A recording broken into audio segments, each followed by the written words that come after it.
Alright, ladies and gentlemen, this is Ryan with Allison Audiology here in Houston, Texas. I'm about to show you how to pair your new hearing aids to the TV and the Resound TV Unite. So first, of course, you're going to want to plug in the power cord.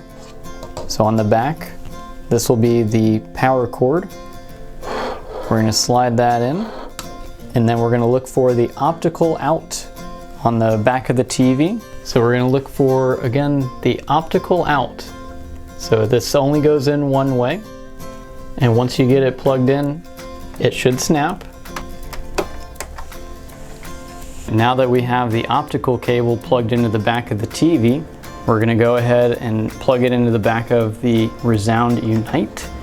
Now that you can see the laser, you know that it's plugged into the back of the TV correctly. And now we just want to plug it into the back of the Resound TV Unite.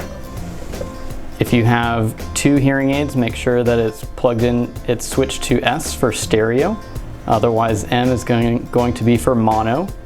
And then we're going to want to push the pairing button just slightly. That light is going to light up for about a minute and a half. It's going to look for your new hearing aids. If you have hearing aids with batteries, you're going to want to open and close the battery door. Otherwise, if you have rechargeable hearing aids, just put them in the charger for 2 seconds and take them out and put them close to the TV, and it should pair up. Once you have the hearing aids paired up, and you can see that this is a constant orange, you'll want to go into your phone app, the Resound Smart 3D app, and use the TV icon to activate the TV streaming.